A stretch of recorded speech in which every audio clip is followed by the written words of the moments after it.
Olá! Hoje a gente vai mergulhar na história de uma ferramenta que, sério, revolucionou a criação de projetos no mundo inteiro. Mas olha, essa não é só uma história de software, não. É uma história sobre necessidade, sobre um conflito bem acirrado e de como tudo isso acabou dando origem a uma das invenções mais importantes da tecnologia moderna, o Git. Quem nunca passou por isso, né? Essa imagem aqui é praticamente um meme universal. Sabe, antes de existirem sistemas mais sofisticados, o jeito de controlar as versões de um arquivo era isso aí, uma bagunça danada, com cópias e mais cópias, com nomes que iam ficando cada vez mais desesperados.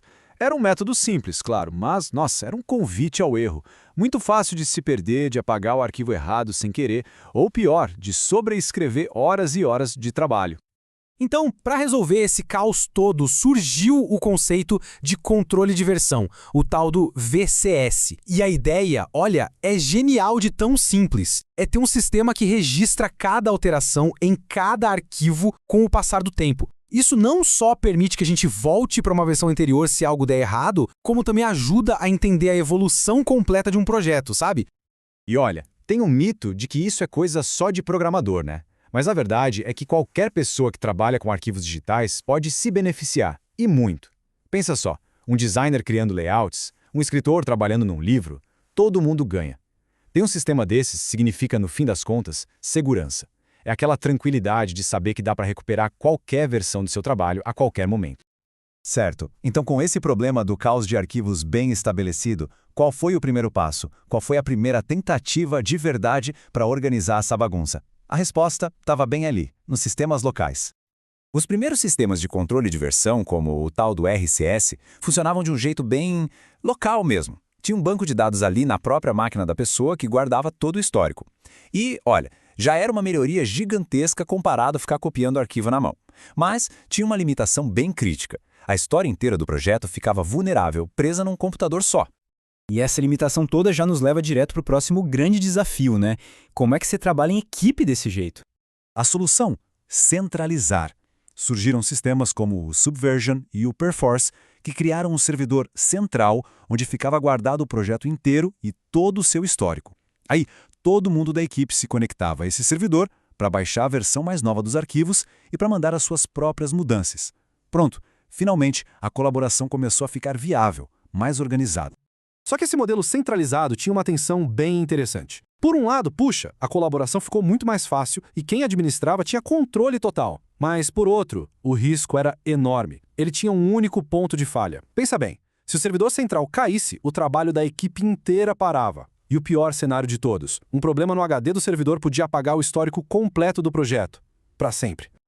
E foi justamente essa vulnerabilidade crítica que preparou o terreno para a próxima grande evolução. A verdadeira revolução no controle de versão.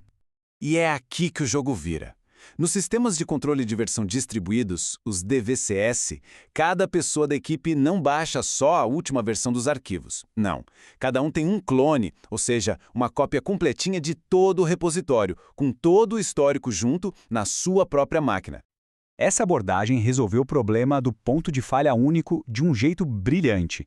Pensa só.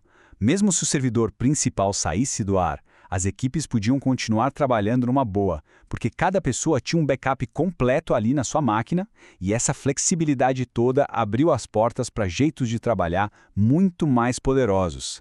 Vários grupos podiam trabalhar em paralelo, de forma independente, e depois juntar tudo. Ok, com esse cenário todo estabelecido, agora sim a gente pode finalmente falar do protagonista da nossa história de hoje. A história do Git começa, na verdade, no berço de um dos maiores projetos de código aberto do mundo, o kernel do Linux. Imagina só o desafio que era gerenciar as contribuições de milhares de desenvolvedores espalhados pelo planeta. Então, por mais de uma década, o projeto foi mantido de um jeito quase manual. Lá em 2002, eles adotaram uma ferramenta distribuída, o BitKeeper, que melhorou bastante as coisas. Só que em 2005, a parceria comercial com a empresa dona do BitKeeper, digamos, azedou, a relação deu ruim, e a comunidade do Linux perdeu acesso gratuito à ferramenta. E aí, eles ficaram numa encruzilhada. E foi bem nesse momento de crise que o Linus Torvalds, a mente por trás do Linux, tomou uma decisão. Em vez de sair procurando outra ferramenta, ele ia construir a própria, do zero. A ideia era pegar tudo o que ele tinha aprendido com o BitKeeper, as coisas boas e as ruins, e criar algo totalmente novo, livre e, claro, muito melhor. E as metas para esse novo sistema eram bem ambiciosas, mas muito claras. Tinha que ser, antes de tudo, absurdamente rápido. O projeto tinha que ser simples, mas ao mesmo tempo poderoso para aguentar milhares de ramos de desenvolvimento acontecendo em paralelo. E, o mais importante, tinha que ser totalmente distribuído e eficiente para lidar com a escala gigantesca do kernel do Linux. O resultado? Bom, o resultado a gente já conhece. Foi o Git. Ele nasceu da necessidade, de uma controvérsia, e não só cumpriu todas aquelas metas iniciais, como também amadureceu e se tornou o padrão de fato para controle de versão no mundo todo. A velocidade, a eficiência e esse poder de trabalhar de forma não linear continuam sendo, até hoje, as suas grandes marcas.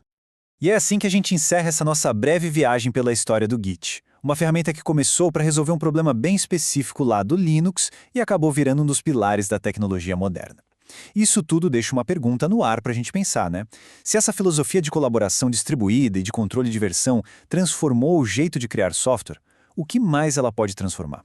Quais outras áreas da ciência, da arte, do conhecimento ainda podem ser revolucionadas por essa ideia? Fica aí a reflexão. A história com certeza continua.